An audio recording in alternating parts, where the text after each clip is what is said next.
ओम शांति। आज दिनांक 3 अक्टूबर 2022। बाबा ने महावाक्य में हम बच्चों को जो शिक्षाएं दी उनका मनन करेंगे। आज बाबा कहते, मीठे बच्चे, तुम हो रूहानी योद्धे। तुम्हें बाप से बहुत बड़े बड़े ज्ञान के गोले मिले हैं, जिनसे माया दुश्मन पर जीत पानी है। बाबा बोले, मीठे बच्चे, तुम हो रूहानी योद्धे। तुम्हें बाप से बहुत बड़े बड़े ज्ञान के गोले मिले हैं, जिनसे माया दुश्मन पर जीत पानी है। बाबा आज हम बच्चों को रूहानी योद्धे बनाकर ज्ञान के अस्त्र शस्त्र में विशेष गोले देते। बाबा कहते, इन ज्ञान के गोलों से माया दुश्मन पर जीत पाओ। अर्थात जो बाबा हम बच्चों को सुनाते हैं, उसे सुनकर, उसे समझकर, समाकर उसका यूज करना। और जितना हम उसका यूज करते हैं, तो बाबा कहते माया पर जीत प्राप्त होती है। बाबा कहते रूहानी योद्धे अर्थात गुप्त सेना। ना कोई समझता है, ना कोई जानता है, ना हमें कोई पहचानता है, पर फिर भी हम युद्ध के मैदान में हैं। वो लोग युद्ध के मैदान में गोले, तोप, रॉकेट, लॉन्चर आदि आदि हथियार यूज करते हैं, जो स्थूल हथियार हैं। पर बाबा हमें सूक्ष्म हथियार देते, ज्ञान रत्न देते, गुणों का खजाना देते, वरदानों से सजाते। तो बाबा कहते, इन्हें स्मृति में रखो, इनका यूज करो। इनका यूज करने से ही तुम सतो प्रधान नर से नारायण बन सकोगे। इसीलिए बाबा बैठ समझाते हैं, मेरे लाडले बच्चे, तुम गुप्त सेना हो और तुम बच्चों को ज्ञान का बारूद, बड़े बड़े ज्ञान के गोले मिल रहे हैं। तुम जानते हो, यह वही गीता का एपिसोड अर्थात वही ड्रामा का पार्ट बज रहा है। एक गीता शास्त्र ही है जिसका महाभारत लड़ाई से कनेक्शन है। तो बाबा कहते, तुम बच्चे गुप्त सेना हो। जैसे वो लोग प्रैक्टिस कर रहे हैं गोले रिफाइन हो जाएं, वैसे शिव बाबा भी कहते हैं ब्रह्मा द्वारा तुम बच्चों को बहुत अच्छे अच्छे ज्ञान के गोले दे रहा हूँ। तुम मनुष्यों को अच्छी तरह से शंख ध्वनि करो कि गीता का पार्ट फिर से बज रहा है और हेवनली डीटी किंगडम स्थापन हो रही है। तुम बच्चे अपनी राजाई स्थापन कर रहे हो। बाबा कहते, वह सेना मेहनत करती है राजा रानी के लिए। तुम अपने लिए ही माया पर जीत पहन 21 जन्मों की बादशाही ले लेते हो। 5000 वर्ष पहले मुआफिक अर्थात कल्प में एक बार संगम युग आता है, जब पिता परमात्मा इस धरा पर अवतरित होते हैं। बाबा कहते हैं, यह वही गीता का एपिसोड है जिसमें अधर्म की ग्लानि का समय था। भगवान इस धरा पर आए थे। तुम सब अर्जुनों को ज्ञान के गोले दिए थे और तुम सब अर्जुन ज्ञान के गोलों को स्वयं में समाकर उन्हें यूज कर माया पर विजयी हुए थे और सतयुग में बादशाही प्राप्त की थी। प्रश्न किया बाबा ने, किस राज को समझने से तुम बेफिक्र बादशाह बन गए हो? किस राज को समझने से तुम बेफिक्र बादशाह बन गए हो? उत्तर में बाबा कहते, सारे ड्रामा का राज को समझने से बेफिक्र बादशाह बन गए।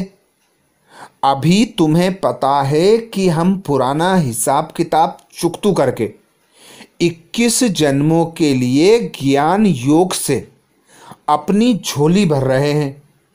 हम शिव बाबा के पोतरे ब्रह्मा बाबा के बच्चे हैं, तो फिक्र किस बात की। अर्थात बाबा हमें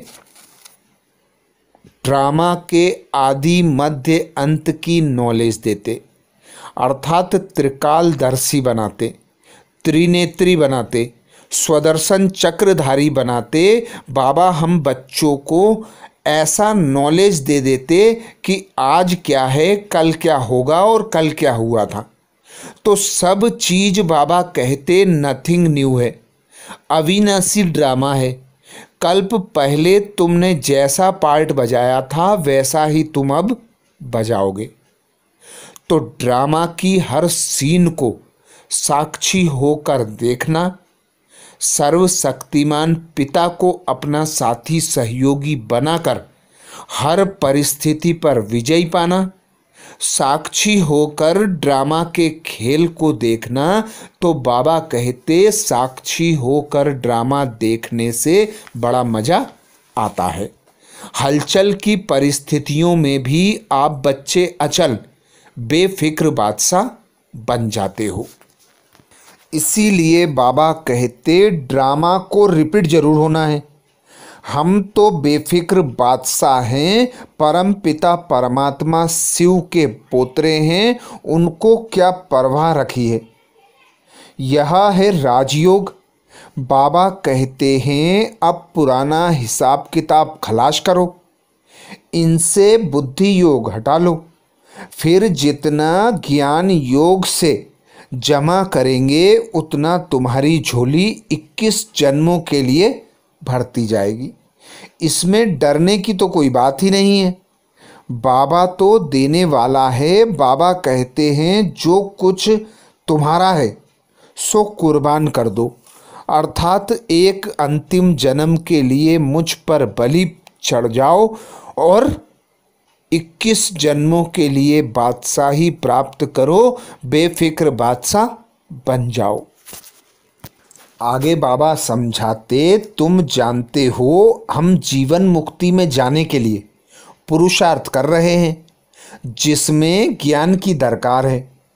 मुक्ति में हमको ठहरना नहीं है, हमारा ऑलराउंडर पार्ट है। जैसे रेल में तुम आते हो तो वाया अहमदाबाद करते हो ना, हमको भी जीवन मुक्ति में जाना है वाया मुक्ति धाम। घड़ी घड़ी परम धाम को याद करो। उन स्कूलों में 5-6 घंटा पढ़ते हैं, यहाँ इतना नहीं पढ़ सकते। बाबा कहते इसलिए कहा है कि एक घड़ी आधी घड़ी याद करो। याद में जितना जितना रहेंगे उतना विकर्म विनाश होंगे और पावन बन पावन दुनिया के मालिक बन सकेंगे। तो बाबा कहते इसमें अमृत बेला अच्छा है, याद के लिए अमृत बेला अच्छा है। स्नान भी अमृत बेले किया जाता है। एक बार मुरली सुनकर फिर यह पॉइंट रिपीट करते रहो। टेप में मुरली भरी जाती है, भल तुम 15 दिन बाद सुनेंगे तो भी बाबा कहते सुनने से रिफ्रेश हो जाएंगे। अर्थात ज्ञान स्नान जरूर करना है। ज्ञान स्नान के लिए बाबा विशेष समय बताते, अमृत बेला और नुमा श्याम। तो बाबा कहते कोई पॉइंट ध्यान में नहीं होगी तो झट ख्याल में आ जाएगा। मुरली के नोट्स अपने पास रखने अच्छे हैं। यह बारूद है ना, बहुत अच्छे। बाबा कहते बहुत बच्चे तो नोट्स रखते हैं, जैसे बैरिस्टर सर्जन और बैरिस्टर सर्जन अपने पास बहुत किताब रखते हैं। जो अच्छी किताबें पढ़ते हैं वे अच्छी दवाई देते हैं। तो बाबा कहते कोई तो अच्छी रीति नोट्स भी लेते हैं, कोई नोट्स नहीं भी ले सकते। तो बाबा कहेंगे यह तुम्हारा कर्म बंधन है। वह भी उनके ही विकर्म हैं। अर्थात अमृत बेले का शुद्ध समय, पवित्र समय, पावन बनने का समय बाबा विशेष श्रीमत देते। अमृत बेले उठ एक पाप को याद करो। आज बाबा कहते ज्ञान स्नान करो, मुरली के पॉइंटों को रिवाइज करो। तो जितना जितना मनन चिंतन करेंगे उतना उतना बादशाही प्राप्त होगी। जितना जितना बाबा को याद करेंगे उतना विकर्म विनाश होंगे और पावन बन जाएंगे। आगे बाबा कहते बाप रचना रच रहे हैं। जो ब्रह्मा की दिल पर चढ़ते हैं वही शिव बाबा की दिल पर चढ़ेंगे, क्योंकि पहले ब्रह्मा को पढ़ाते हैं। ब्रह्मा अच्छा पढ़, फिर हम बच्चों को सुनाते हैं। तो बाबा कहते यह है ब्रह्मा की माला, सब बच्चे हैं ना, तो पहले उनकी माला, फिर रुद्र माला बनती, फिर जाकर विष्णु के गले में पिरोएंगे। यह हेवनली किंगडम अब स्थापन हो रही है। यह मनुष्य सृष्टि ही बाबा कहते स्वर्ग नरक बनती है। स्वर्ग में गॉड गॉडेज रहते हैं, उनको हेवन कहा जाता है। हेवन वाले ही फिर हेल में आते हैं, फिर हम हेल से हेवन में जाते हैं। बाबा कहते माया पर जीत पाकर ही तुम बच्चे जगत जीत बनते हो। बाबा कहते तुम बच्चों ने अनेक बार यह पार्ट बजाया है, तो अब घबराने की, हलचल में आने की आवश्यकता नहीं। ड्रामा को अच्छी रीति समझकर उस पर अचल अडोल रहकर चलना है। हर सीन को साक्षी हो देखना है। बाबा की श्रीमत है, मैंने जो तुमको ज्ञान का बारूद दिया है उस ज्ञान के बारूद का उपयोग करो और माया जीत जगत जीत बन जाओ। वरदान दिया बाबा ने। वरदान में बाबा बोले ड्रामा में समस्याओं को खेल समझ, एक्यूरेट पार्ट बजाने वाले हीरो पार्टधारी भाव। ड्रामा में समस्याओं को खेल समझ, एक्यूरेट पार्ट बजाने वाले हीरो पार्टधारी भाव। बाबा इस धरा पर अवतरित होते ब्रह्मा तन का आधार लेते। हम बच्चों को ड्रामा के आदि मध्य अंत की नॉलेज के साथ साथ स्वयं की नॉलेज देते और हमें अपनी नॉलेज देते। तुम बच्चे 5000 वर्ष में 84 जन्म लेते हो। तुम ही सतयुग में देवी देवता बनकर आते हो, फिर नीचे गिरते गिरते कलयुग में आ जाते हो और फिर बाबा आकर ब्राह्मण बनाते और ज्ञान और योग के आधार पर हम बच्चों को पवित्र पावन नर से नारायण बनाते। तो बाबा कहते नथिंग न्यू के पार्ट की स्मृति रखो। ड्रामा में जो भी हो रहा है, हुआ है और होने वाला है सब कल्याणकारी है, कुछ भी नया नहीं है। तुम बच्चे साक्षी होकर खेल देखते जाओ। साक्षी होकर देखोगे तो खेल देखने का मजा आएगा। अचल अडोल रहकर खेल देख सकोगे। और यदि हलचल में आए तो बाबा कहते क्यों, की, क्या, कैसे के प्रश्न की क्यों लग जाएगी और अपना समय और शक्तियां वेस्ट बहाओगे। इसलिए बाबा कहते हीरो पार्टधारी उसे कहा जाता है जिसकी कोई भी एक्ट साधारण ना हो, हर पार्ट एक्यूरेट हो। कितनी भी समस्याएं हो, कैसी भी परिस्थितियां हो, किसी के भी अधीन नहीं।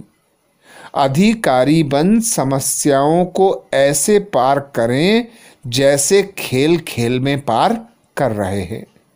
खेल में सदा खुशी रहती है। बाबा कहते चाहे कैसा भी खेल हो, बाहर से रोने का भी पार्ट हो, लेकिन अंदर रहे कि यह सब बेहद का खेल चल रहा है। खेल समझने से बड़ी बड़ी समस्याएं भी हल्की हो जाएंगी। स्वतः और सहज हम उन्हें पार कर लेंगे। तो बाबा की यही श्रीमत, साक्षी होकर हर सीन को देखना, खुद को सर्वशक्तिमान पिता का साथी सहयोगी बनाकर बाबा की मदद लेकर सर्व परिस्थितियों पर विजय प्राप्त करना है। स्लोगन में बाबा कहते, जो सदा प्रसन्न रहते हैं वही प्रशंसा के पात्र हैं।